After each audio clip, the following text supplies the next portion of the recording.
Cast out at 19, she paid $3 for an abandoned watchtower. What was hidden beneath the bell changed everything. The bell had not rung in 23 years. That was the first thing Nora Callum noticed when she stepped off the wagon and looked up at the rotting wooden tower rising from the cracked earth of Harlan Flats, Wyoming Territory, in the autumn of 1887. It was a squat, ugly structure, 4 stories of bleached pine going gray at the edges, with a rusted iron bell hanging motionless at the top beneath a roof that had lost half its shingles to wind and indifference. The bell's rope had long since rotted away, and the clapper inside hung at an angle, as though even the effort of striking true had exhausted it. Nobody in Harlan Flats could tell her exactly what it had once watched for. Floods, some said. Prairie fires, said others. One old man outside the dry goods store claimed it had been a signal tower for a telegraph relay that never materialized, built by a railroad company that went bankrupt before a single rail was laid. Whatever its original purpose, the tower had been abandoned long enough that the sagebrush had grown to shoulder height around its base, and a family of sparrows had nested in the gap between its 3rd and 4th floors, undisturbed for seasons beyond counting. Nora was 19 years old, 5 feet and 4 inches of quiet stubbornness, with caul-used hands and a wool coat that had been mended so many times the original color was a matter of speculation. She had exactly $4.32 in the breast pocket of that coat. She had no family. She had no address. She had the kind of hunger that came not only from an empty stomach, but from a life that had consistently refused to make space for her. She stared at the tower, and something she could not yet name moved in her chest. Not hope exactly, but the shadow of it, the shape hope leaves behind when it hasn't quite arrived. And what was hidden beneath that bell, what no one in Harlan Flats had thought to look for in 23 years, was going to overturn everything this town believed it knew about itself. Stay with us. Her father had been a surveyor. That detail matters, because it shaped everything that came after. The way Nora moved through a landscape, the way she noticed what others walked past without seeing, the way she understood that the earth itself kept records if you knew how to read them. Thomas Callum had worked the frontier surveys in the years after the war, a lean, quiet man who had fought at Chancellorsville and come home with a tremor in his left hand and a preference for open country where you could see trouble coming from a long distance. He had taken his surveying instruments west when Nora was 3, packing his theodolite and his field notebooks into a battered case that smelled of leather and linseed oil, and settling in the foothills outside a small Colorado town called Meridian Creek. He had secured enough contract work with the county to rent a modest house and keep a kitchen garden, and he had raised Nora there, just the 2 of them. Her mother having died of fever when Nora was too young to hold more than a few blurred impressions of her. Lavender water, a gray shawl, a voice that sang low and off-key while she braided her hair. Thomas taught Nora to read maps before she could read words. He showed her how to take a bearing with a compass, how to note topographical change in a field notebook, how to recognize the way a floodplain announces itself in the behavior of the soil and vegetation long before water arrives. He was not a tender man in the conventional sense. He rarely embraced her, spoke in fragments rather than sentences, and expressed approval through a single nod that she learned to treasure. But he gave her his attention completely, in a way that made her feel that what she noticed and thought and questioned was worth the consideration of a serious person. That was its own kind of love. He also taught her carpentry, by necessity. They could not afford a handyman, and the house required constant maintenance against the cold and the wind. By the time Nora was 12, she could frame a window, set a proper mortise and tenon joint, and diagnose the structural weakness in a deteriorating beam with no more than a visual inspection and a firm knock of her knuckles. She had her father's hands, broad across the palm, with thick, short fingers that looked clumsy until you watched them work. She finished her schooling at 15 when the town's teacher left Meridian Creek for Kansas and no replacement was found. By then she had read every book in the schoolhouse twice, and had quietly taken to borrowing whatever her neighbors were willing to lend. Agricultural pamphlets, old newspapers, a tattered copy of an engineering manual someone had left behind at the livery. She absorbed things. It was a habit she had developed young, the habit of people who understand that knowledge is the one possession that cannot be taken in a fire. Thomas Callum was taken by a different kind of fire. He collapsed in the field in the spring of Nora's 17th year, mid-survey on a parcel of ranch land outside town. One of his survey assistants found him beside his equipment, the theodolite still positioned perfectly on its tripod as though awaiting its user's return. The doctor said it was his heart. Nora sat beside his bed for 2 days before he died, and she held his left hand, the one that trembled, and felt the tremor slow and cease before the breathing did. She was alone. For almost 2 years she managed. She took in mending, found irregular work at the telegraph office, sold garden produce through the summer months. She lived in the house on the small savings her father had left, careful and methodical, making every coin account for itself. But the savings had not been large to begin with, and the rent rose in her second winter alone, and the telegraph office found a man from Denver who could also perform basic accounting, and let her go with 3 weeks' wages and a pro forma expression of regret. The house followed the savings. She sold what she could, packed what she couldn't sell, and left Meridian Creek in a borrowed wagon in the late summer of 1887, with less than $5 to her name and the knowledge that she needed somewhere to land before the first hard frost. She had heard Harlan Flats mentioned by a passing cattle drover, a small town in the southeastern reach of Wyoming Territory, growing slowly around a trading post and a creek that ran clear through autumn, affordable. Not yet crowded with the kind of men who would look at a young woman alone and see an easy situation to exploit. She did not know yet that Harlan Flats had its own kind of danger, quiet, respectable, wearing a well-pressed suit. The man who owned the tower's land was named Garrison Crail. He was perhaps 55, with silver hair parted to a mathematical precision and the kind of deliberate, unhurried posture that told you he was accustomed to rooms arranging themselves around him. He ran the Flats Land and Mineral Company from an office above the town's only bank, a building he also effectively controlled through the compliant machinery of the bank's president, a soft-spoken man named Fowler who lunched with Crail every Tuesday and never publicly disagreed with him about anything. Nora encountered Crail her second morning in Harlan Flats when she went to inquire at the county land office about any available structures or lots.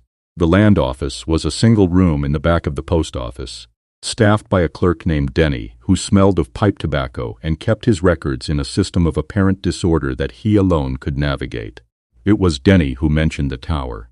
He said it almost as an aside, pulling a folder from a stack with the offhanded manner of a man producing a curiosity rather than a property. There was a parcel on the eastern edge of town, 12 acres, poor grazing land, anchored by what the records called a signal observation tower, constructed 1864, ownership disputed following the dissolution of the Crail Territorial Survey Company in 1869. The word disputed was underlined twice in someone else's handwriting, Crail's company. Nora noted that.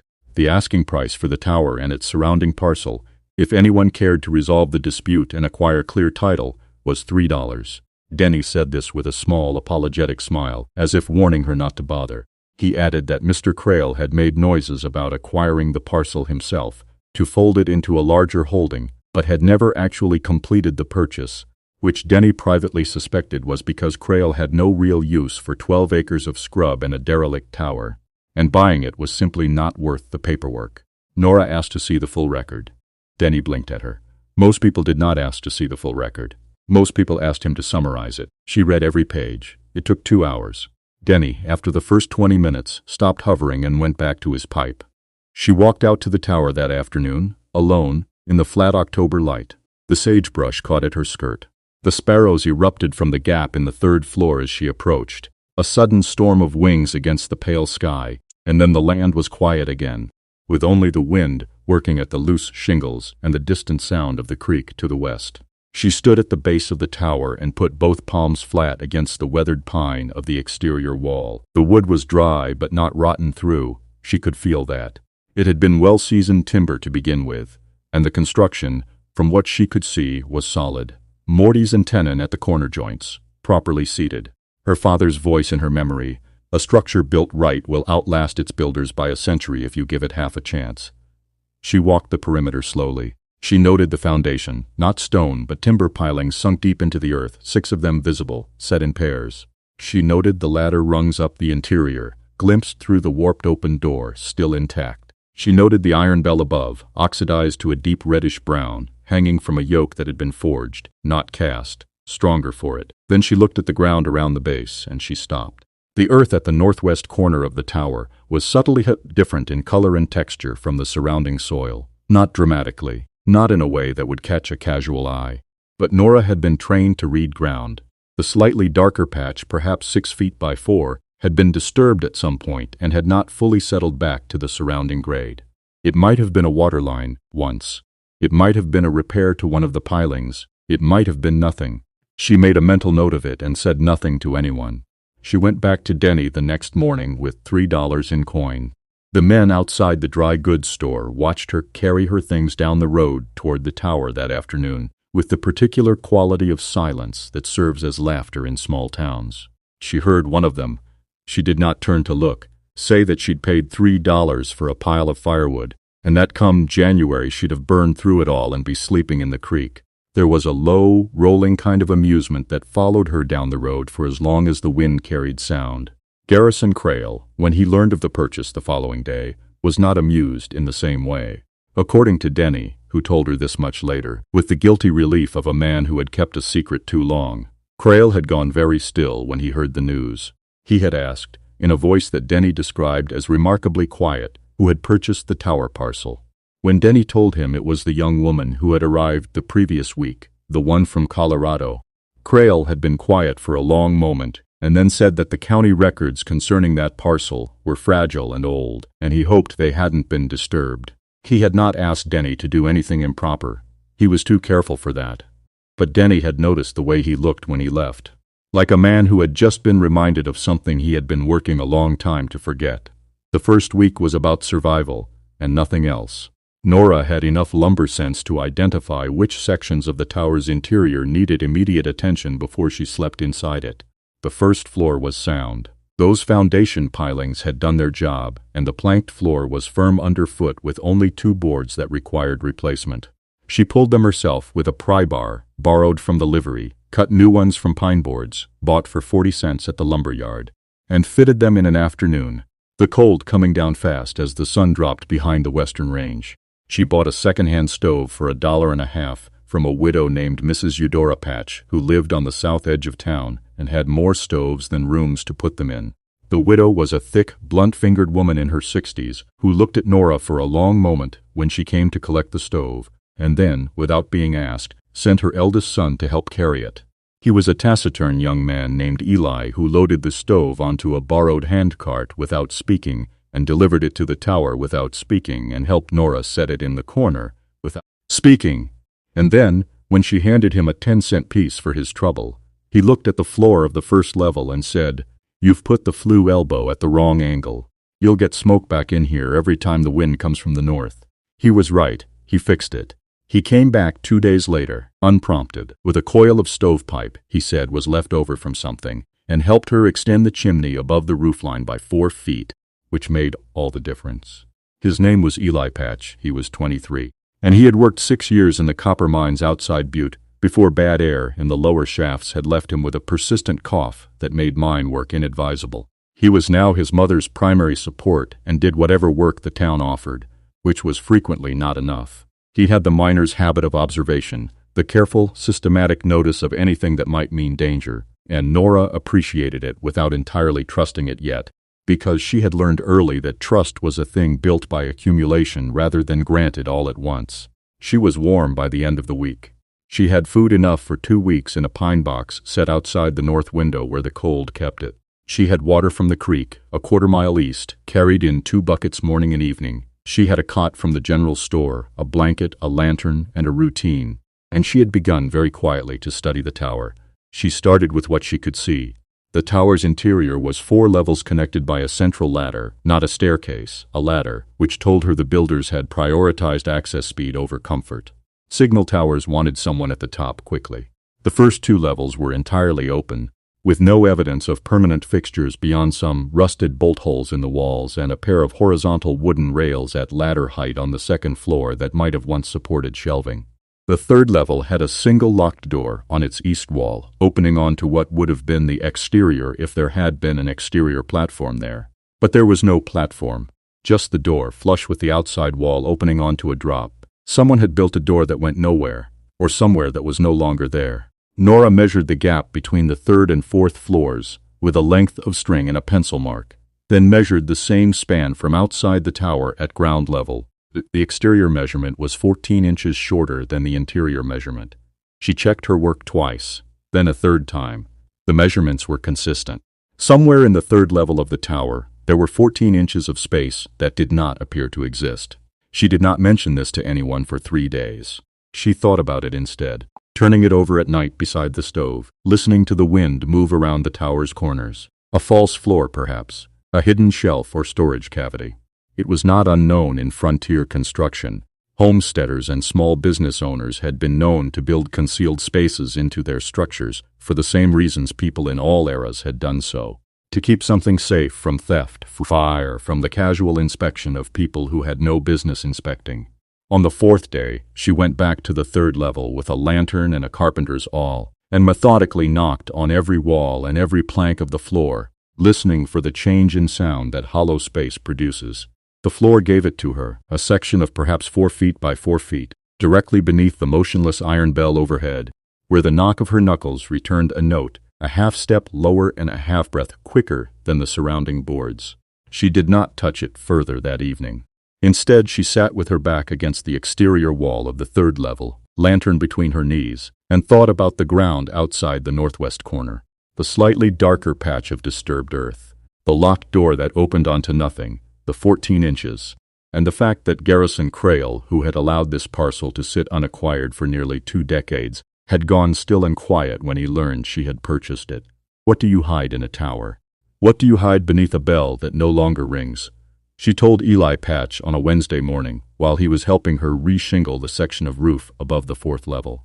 She told him precisely, without drama, the way her father had taught her to report survey findings. Dimensions, observations, anomalies, questions. She did not speculate aloud. She gave him only what she had measured and heard. Eli Patch sat on the roof with a handful of shingles in his lap and said nothing for a long time. The wind came across the flats in a long, cold wave, bending the sagebrush in a silver undulation below them. Finally he said, "In the Butte mines, when someone built a false wall, it was always to hide something from the company assayers or the union men. Never anything good for anyone." Nora said, "That's what I thought." He said, "You going to open it?" She said she intended to, yes, but she wanted to understand the mechanism first. She did not want to force it and damage whatever was inside. He agreed this was the right approach. It took her another 4 days to find the mechanism, and it was so simple that she was briefly furious at herself for not seeing it sooner. The ladder. The 4th rung from the bottom of the interior ladder had a slight give to it, not structural weakness, but intentional articulation. When she pressed it not downward but inward, and to the left simultaneously, she heard a soft, precise click from the floor of the 3rd level. And when she went back up and knelt over the hollow section of floor, she found that one edge of it had risen, just barely, a 1/16 of an inch, enough to get a fingernail under. She did not open it that day. She sat back on her heels, heart beating fast in a way she was careful not to let her face express. And she thought again about Garrison Crail and his Tuesday lunches with the bank president, and the way the word disputed had been underlined twice in the county record. She went to Eli Patch and told him what she had found. She asked him if he would be present when she opened it. Not for protection, she did not frame it that way. She framed it as, "I would like a witness." He came the next morning, before the town was fully awake, in the gray light of a November dawn that smelled of frost and distance. He brought no tools. Neither did she. The floor section lifted on a hinge set into the underside of the board, and it swung silently. Someone had maintained the hinge, or the hinge was quality enough to require no maintenance, which in itself told her something about the care taken in this construction. Below was a cavity, roughly 4 feet square and 2 feet deep, lined with tin sheeting to keep out moisture. In the cavity were 4 items. The first was a leather document case, dry and intact. The second was a glass jar sealed with wax, containing what appeared to be folded papers. The third was a small wooden box, locked. The fourth was a surveyor's field notebook, wrapped in oilcloth, with a name written on the cover in a careful copperplate hand. The name was Thomas Callum. The world did not stop. That was the strange thing. The wind went on pressing at the walls. The sparrows were somewhere below, making their small, quick sounds. Eli Patch, beside her, made no sound at all. Nora looked at her father's name for a long time. Then she took the notebook out of the cavity, unwrapped the oilcloth with hands that were remarkably steady, and opened it. It was her father's handwriting. She would have known it in a darkened room, the particular pressure of it, the way he made his sevens with a European crossbar, the shorthand notation he had developed for elevation change and soil composition, The first pages were survey notes, property lines, angles, distances, and she recognized immediately that they described the Harlan Flats Basin. The dates were 1864. The same year the tower had been built. She turned pages carefully, reading as she went, and the picture assembled itself the way surveys always assembled themselves, point by point, each data accumulating toward a shape. Thomas Callum had surveyed this basin in 1864 at the commission of the Crail Territorial Survey Company. He had been 23 years old. His survey had documented something that the final submitted records, the ones filed with the territorial government, did not contain. The basin beneath Harlan Flats sat atop an aquifer.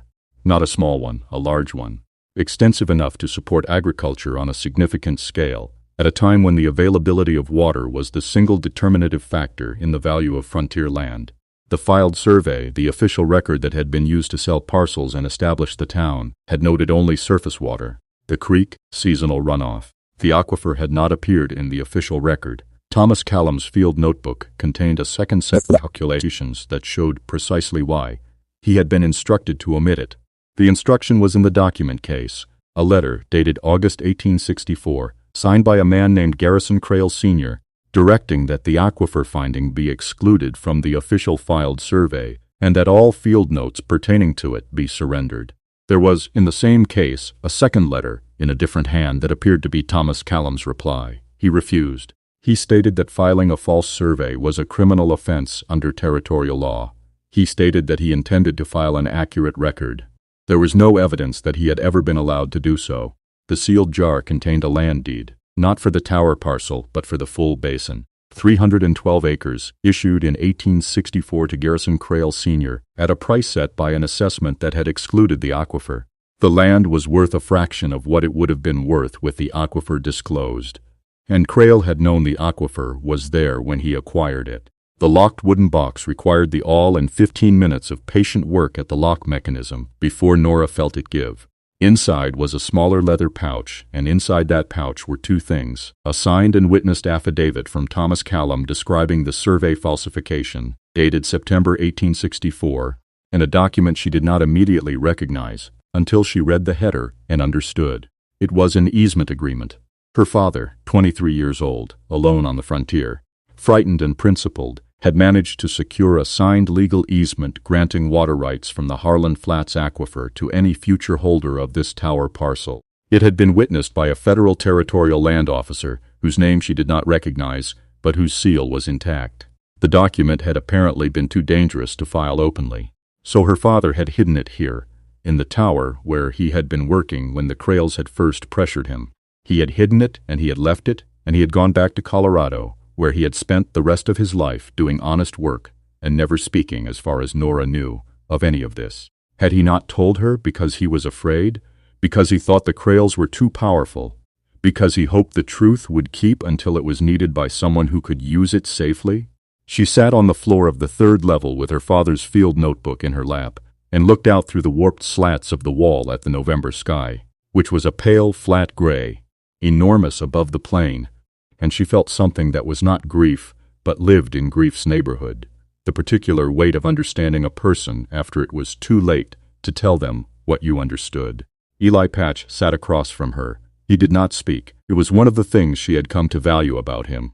She spent 3 days reading everything in the cavity twice, making her own careful notes in a new field notebook she had purchased from the general store.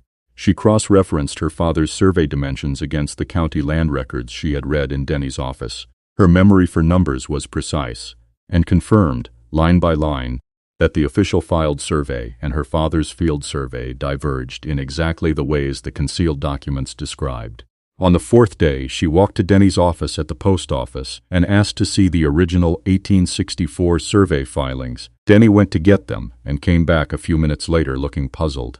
He said the 1864 Crail survey filings were not where they should be. He checked a second location. He checked a third. He came back with a folder that contained only a cover sheet and 2 blank pages, and the look on his face was that of a man realizing, with some delay, that something had been wrong for a long time. Garrison Crail Jr., the man who currently ran the Flats Land and Mineral Company, had been careful, very careful. He had removed the official copies. He had allowed the parcel containing the tower to sit disputed for 2 decades rather than risk what might be found there. He had, she now understood, been managing an inherited secret with an inherited intelligence. But he had not known about the federal easement document, because that document had never been filed. It had simply been witnessed. She went to the federal land office in the nearest territorial capital, which required a 2-day wagon ride through early winter cold, sitting beside Eli Patch, who drove without complaint and slept in the wagon while she took the room at the way station. She brought all 4 items from the cavity. She brought her own survey notes. She brought the county records she had legally copied from Denny's office before the originals disappeared. The federal land officer who received her was a careful man of middle age named Reuben, who listened without expression and read everything she gave him twice and asked 6 precise questions. He was not warm. He was not unkind. He was the kind of official who had been doing his job long enough to recognize when he was looking at something real. He said he would need time to verify the witness seal on the easement document. She said she had time. She waited in the territorial capital for 4 days, staying in a boarding house, eating modestly, reviewing her notes. On the 5th morning, Reuben sent word asking her to come back to the land office. The seal was genuine. The witnessing officer had died in 1871, but his records, kept in federal archive, confirmed the easement. The federal easement superseded any subsequent territorial or county arrangements. The water rights attached to the tower parcel were legally hers. Reuben also said, in the measured tone of a man stating something he expected to be consequential, that the 1864 survey falsification, if the documents she had provided were authenticated, which would take some months, constituted fraud against the territorial government, and that the current holder of the land acquired under that fraudulent survey would have standing concerns about his title. He said it exactly like that. Standing concerns about his title. Nora thanked him and returned to Harlan Flats. She did not confront Garrison Crail. She had never intended to. She went to Denny and told him that the original 1864 survey filings had been removed, and she showed him the federal record correspondence attesting to what those filings should have contained. Denny, who had a genuine if battered belief in the accuracy of public records, turned a dark red and asked her what she thought he should do about it. She said she thought he should write to the Territorial Records Office and formally note the discrepancy, and that the federal land office in the capital would be corresponding with him directly in due course. She went to Mrs. Eudora Patch, who was, it turned out, the informal center of information distribution in Harlan Flats, not through gossip exactly, but through the normal current of conversation that ran through her house, where she kept a room for boarders, baked bread sold at the general store, and attended every public meeting in town. Nora explained to her, plainly, what she had found and what it meant and why it mattered, in terms of water rights and land value, and the 40-something families who had purchased property in the basin on the basis of a survey that had deliberately excluded information material to its value. Eudora Patch listened in silence, sitting very upright at her kitchen table with her hands flat on the surface, and when Nora was done, she said, Garrison Crail Sr. ruined 2 families I know of personally when they couldn't make their land profitable enough to service their debts. His son extended their notes and took the land when they defaulted. I always wondered why the water situation was so much worse than the government maps suggested. She said it with no particular heat, just the flat recognition of something long suspected and now confirmed. She did not ask Nora what she intended to do about it. She seemed to understand that the proper thing had already been set in motion. The federal inquiry came to Harlan Flats 5 months later, in the form of 2 men who arrived quietly and spent 2 weeks reviewing county records, speaking with landowners, and having several very long conversations with Garrison Crail Jr. in his office above the bank. Crail did not flee. He was too proud for that, and too certain, probably, that his lawyers could manage the situation. Perhaps they could manage parts of it. The fraud went back to his father, after all, and fraud was easier to prosecute than the sophisticated legal structures Crail Jr. had built on top of it. What could not be managed was the easement. The easement was clean. The water rights attached to the tower parcel were Nora's, documented, witnessed, federally recorded. The aquifer underneath Harlan Flats, whose existence Crail Jr. had been suppressing as carefully as his father had suppressed it originally, for the same reason, that its public knowledge would invite competition and scrutiny, was now, in its formal existence and accessibility, a matter of public record. The town changed over the following 2 years in the incremental, grudging way that frontier towns changed. Not dramatically, but steadily, as new families arrived who had heard about reliable water, as small farms became viable that had not been before, as the creek no longer seemed like the only reason to stay. The bank presidency changed hands when Fowler, facing his own questions about what he had known and when, retired quietly to somewhere east. Crail Jr. was not imprisoned. He lost land. He lost the reputation that was the instrument of his power. He remained in Harlan Flats, which was its own kind of justice, to be diminished in the place where you had been large. Nora repaired the tower properly that first winter and spring, working alongside Eli Patch on the weekends and alone during the week, learning the building from the inside, the way you can only learn a thing by making it livable. She replaced the failing sections of the 4th floor. She rehung the iron bell on a new rope, manila thick as her thumb, and on the day she finished, she climbed to the top and pulled the rope once, hard, and the bell rang out over Harlan Flats in a long, reverberant wave of sound that rolled across the basin and came back from the far ridge as a faint echo. Several people stopped in the street below and looked up. She did not know what they thought. She was not ringing it for them. She was ringing it for a 23-year-old surveyor in 1864 who had done the honest thing in a dishonest situation, and hidden the evidence carefully and never spoken of it, and died not knowing if it would ever matter. It had mattered. She brought her father's field notebook downstairs and set it on the shelf above the stove. She had the document case and the sealed papers properly stored with the Federal Land Office in the Capitol, where they belonged. But the notebook she kept. His handwriting was on every page, the crossbar sevens, the shorthand notations, the neat margin calculations that followed his thoughts like a running commentary on the visible world. She had a home. It was a repaired watchtower on 12 acres of scrub and sagebrush at the eastern edge of Harlan Flats, Wyoming Territory, with a clear view of 3 ridgelines and the full sweep of the basin below. The aquifer lay beneath her land in the town beyond, quiet and deep and reliable. The sparrows returned each spring to the gap between the 3rd and 4th floors, which she had deliberately left them. Eli Patch proposed marriage in the 2nd winter, standing awkward and solemn in her kitchen with his hat in both hands, in the way of a man who has rehearsed what he wants to say, and then lost confidence in the rehearsal at the critical moment.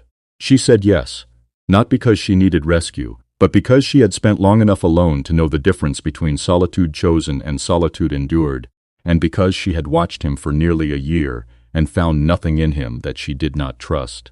She did not become rich. The water rights were valuable, but she managed them as community infrastructure rather than private advantage.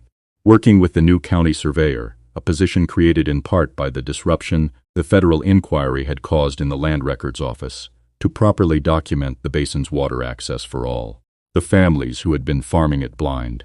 She built her life in the ordinary way. One season after another, one problem solved, and the next one waiting, the tower growing more solid around her as she attended to it.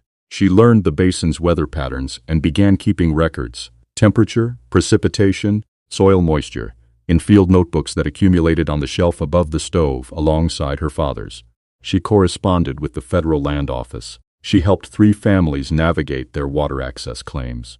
She became, slowly and without ceremony, someone the town turned to when they needed a thing done correctly. She was 21 years old. The bell rang on clear mornings when the wind came from the northwest, a low and resonant sound that carried farther than you would expect from a rusted iron bell on a repaired pine tower on the Wyoming plain.